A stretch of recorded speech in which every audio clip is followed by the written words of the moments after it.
ओम नमो भगवते वासुदेवाय नमः। प्रणाम भक्तजनों। आज हम माघ मास महात्म्य के 7वें दिन की कथा को सुनेंगे। आज के अध्याय में हम मृगशृंग मुनि के द्वारा माघ मास के पुण्य से एक हाथी का उद्धार कैसे हुआ और मरी हुई कन्याओं को जीवित कैसे किया, इस कथा का रसपान करेंगे। आइए हम कथा की शुरुआत करते हैं। वशिष्ठ जी कहते हैं, हे राजन, भोजपुर में उचथ्य नामक एक श्रेष्ठ मुनि थे। उनके कमल के समान नेत्रों वाली एक कन्या थी जिसका नाम सुव्रता था। वह माघ मास में प्रतिदिन सवेरे ही उठकर अपनी कुमारी सखियों के साथ कावेरी नदी के पश्चिम गामी प्रवाह में स्नान किया करती थी। स्नान के समय वह इस प्रकार प्रार्थना करती थी, देवी, तुम सहा पर्वत की घाटी से निकलकर श्री रंग क्षेत्र में प्रवाहित होती हो। श्री कावेरी, तुम्हें नमस्कार है। मेरे पापों का नाश करो। मरुदवधे, तुम बड़ी सौभाग्यशालिनी हो। माघ मास में जो लोग तुम्हारे जल में स्नान करते हैं उनके बड़े बड़े पापों को हर लेती हो। माता, मुझे मंगल प्रदान करो। पश्चिम वाहिनी कावेरी, मुझे पति, धन, पुत्र, संपूर्ण मनोरथ और पतिव्रत्य पालन की शक्ति दो। यह कहकर सुव्रता कावेरी को प्रणाम करती और जब कुछ कुछ सूर्य का उदय होने लगता उसी समय वह नित्य स्नान किया करती थी। इस प्रकार उसने 3 वर्षों तक माघ मास का स्नान किया। उसका उत्तम चरित्र तथा गृह कार्य में चतुरता देखकर पिता का मन बड़ा प्रसन्न रहता था। वे सोचने लगे कि अपनी कन्या का विवाह किससे करूं। इसी बीच में कृत्स मुनि ने अपने पुत्र ब्रह्मचारी वत्स का विवाह करने के लिए उचथ्य की सुमुखी कन्या सुव्रता का वरण करने का विचार किया। सुव्रता बड़ी सुंदर थी, उसमें अनेक शुभ लक्षण थे। वह बाहर भीतर से शुद्ध तथा निरोग थी। उस समय उसकी कहीं तुलना नहीं थी। वत्स मुनि ने उससे विवाह करने की अभिलाषा की। एक दिन सुव्रता अपनी 3 सखियों के साथ माघ स्नान करने के लिए अरुणोदय के समय कावेरी के तट पर आई। उसी समय एक भयानक जंगली हाथी पानी से निकला। उसे देखकर सुव्रता आदि कन्याएं भय से व्याकुल होकर भागी। हाथी भी बहुत दूर तक उनके पीछे पीछे गया। चारों कन्याएं वेग से दौड़ने के कारण हांफने लगी और 3 कोस से ढके हुए एक बहुत बड़ी जलशून्य कुएं में गिर पड़ी। कुएं में गिरते ही उनके प्राण निकल गए। जब वे घर लौटकर नहीं आई तब माता पिता उनकी खोज करते हुए इधर उधर भटकने लगे। उन्होंने वन वन में घूमकर झाड़ी झाड़ी छान डाली। आगे जाने पर उन्हें एक गहरा कुआं दिखाई दिया जो तिनकों से ढका हुआ होने के कारण प्राय दृष्टि में नहीं आता था। उन्होंने देखा वे कमल लोचन कन्याएं कुएं के भीतर निर्जीव होकर पड़ी है। उनकी माताएं कन्याओं के पास चली गई और शोकग्रस्त होकर बारंबार उन्हें छाती से लगाकर विमले, कमले, सुव्रते, सुर से आदि नाम ले लेकर विलाप करने लगी। कन्याओं की माताएं जब इस प्रकार जोर जोर से क्रदन कर रही थी उसी समय तपस्या के भंडार कांतिमान, धीर तथा जितेंद्रिय श्रीमान मृगशृंग मुनि वहां आ पहुँचे। उन्होंने मन ही मन एक उपाय सोचा और सोचकर उन्हें आश्वासन देते हुए कहा, जब तक इन कमल नयनी कन्याओं को मैं जीवित न कर दूं, तब तक आप लोग इनके सुंदर शरीर की रक्षा करें।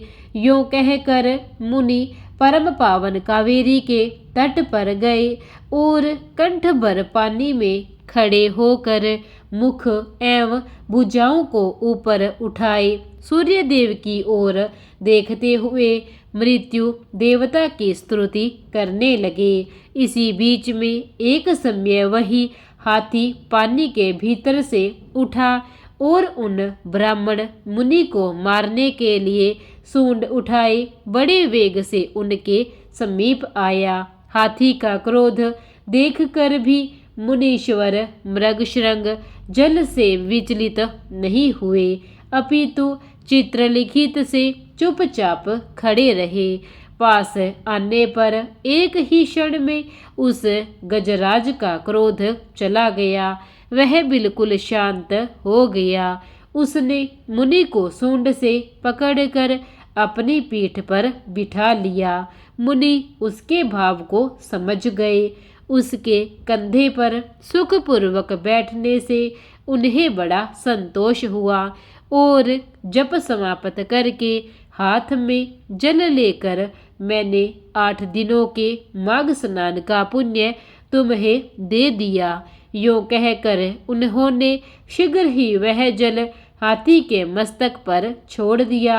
इससे गजराज पाप रहित हो गए और मानो इस बात को स्वयं भी समझते हुए उसने प्रलयकालीन मेघ के समान बड़े जोर से गर्जना की। उसकी इस गर्जना से मुनि के मन में बड़ी प्रसन्नता हुई और उन्होंने कृपापूर्वक उस गजराज की ओर देखकर उसके ऊपर अपना हाथ फेरा। मुनि के हाथ का स्पर्श होने से उसने हाथी का शरीर त्याग दिया और आकाश में देवता की भांति दिव्य रूप धारण किए दृष्टिगोचर हुए। उस रूप में उसे देखकर मुनीश्वर को बड़ा विस्मय हुआ।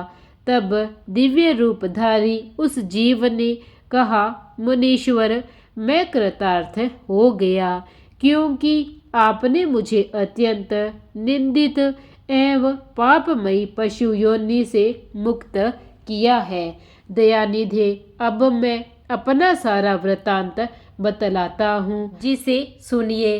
पूर्व काल की बात है। नेषद नगर में विश्वगुप्त नाम के प्रसिद्ध परम धर्मात्मा तथा स्वधर्म पालन में तत्पर एक वेश्य रहते थे। मैं उन्हीं का पुत्र था। मेरा नाम धर्म गुप्त था। स्वाध्याय, यजन, दान, शुद्ध लेना, पशुपालन, गौ रक्षा, खेती और व्यापार, यही सब मेरा काम था। द्विज श्रेष्ठ, मैं काम और दंभ से सदा दूर ही रहता था। सत्य बोलता और किसी की निंदा नहीं करता था। इंद्रियों को काबू में रखकर अपनी स्त्री से ही अनुराग करता था और पराई स्त्रियों के संपर्क से बचा रहता था। और मुझ में राग, भय और क्रोध नहीं थे। लोभ और मत्सर्य को भी मैंने छोड़ रखा था। दान देता, यज्ञ करता, देवताओं के प्रति भक्ति रखता और गौओं तथा ब्राह्मणों के हित में संलग्न रहता था। सदा धर्म, अर्थ और काम का सेवन करता तथा किसी को धोखा नहीं देता था।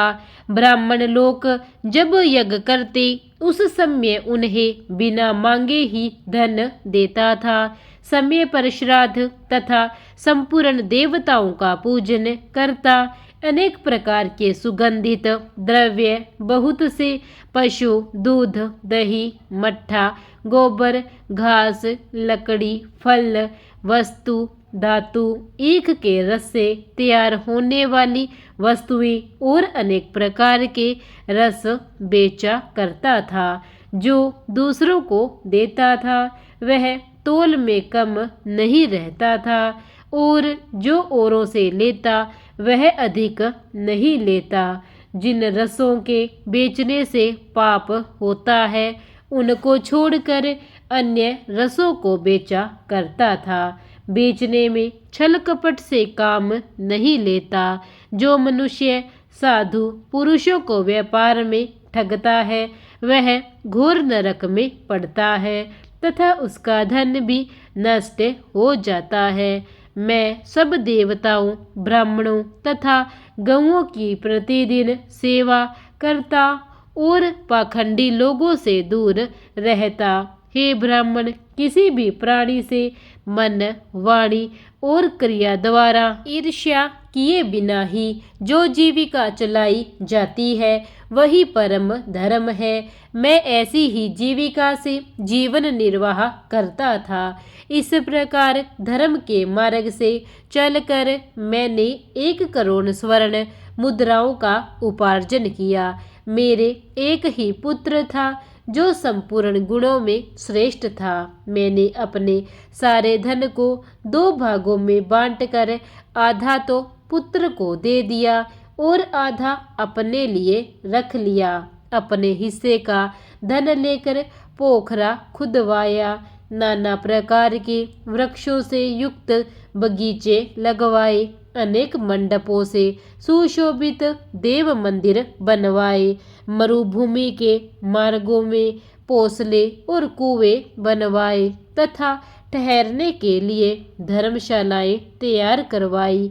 कन्यादान, गौदान और भूमि दान किए। उसके बाद रस के चमत्कारों का वर्णन करने वाला कोई कापालिक मेरे पास आया और कौतूहल पैदा करने के लिए कुछ करामात दिखाकर उसने मुझे अपने माया जाल में फंसाकर ठग लिया।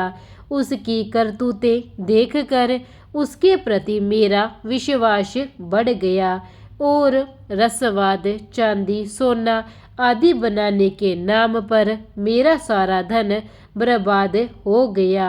उस कापालिक ने मुझे भ्रम में डालकर बहुत दिनों तक भटकाया। उसके लिए धन दे देकर मैं दरिद्र हो गया।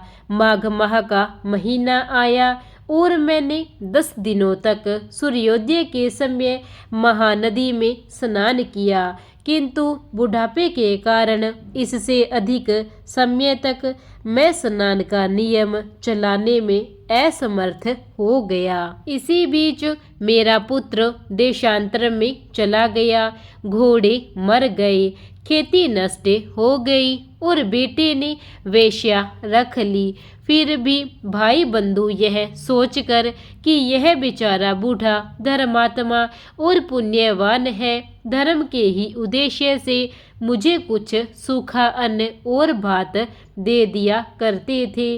अब मैं अपना धर्म बेचकर कुटुंब का पालन पोषण करने लगा। केवल माघ मास स्नान के फल को नहीं बेच सका। एक दिन जिह्वा की लोलुपता के कारण दूसरे के घर पर खूब गले तक ठूस कर मिठाई खा ली। इससे मुझे अजीर्ण हो गया। अजीर्ण से अतिसार की बीमारी हुई और उससे मेरी मृत्यु हो गई। केवल माघ मास स्नान के प्रभाव से मैं एक मनवंतर तक स्वर्ग में देवराज इंद्र के पास रहा और पुण्य की समाप्ति हो जाने पर हाथी की योनि में उत्पन्न हुआ। जो लोग धर्म बेचते हैं वे हाथी ही होते हैं। वे प्रवर, इस समय आपने हाथी की योनि से मेरा उद्धार कर दिया। मुझे स्वर्ग की प्राप्ति होने के लिए आपने पुण्य दान किया है। मुनीश्वर, मैं कृतार्थ हो गया, कृतार्थ हो गया और आपको मेरा नमस्कार है, नमस्कार है। यह कहकर वह स्वर्ग को चला गया। सच है, सत्य पुरुषों का संग उत्तम गति प्रदान करने वाला होता है। इस प्रकार महाअनुभव मृगशृंग वेश्यों को हाथी की योनि से मुक्त करके स्वयं गले तक पानी में खड़े होकर सूर्य नंदन यमराज की स्तुति करने लगे। इसी प्रकार माघ मास महात्म्य की अध्याय 7 का यहीं पर समापन होता है। प्रेम से बोलिए जय श्री कृष्णा। विष्णु महाराज की जय। प्रिय भक्तजनों, अगर आपको कथा अच्छी लगी हो तो कथा को लाइक और चैनल को सब्सक्राइब जरूर करें। धन्यवाद।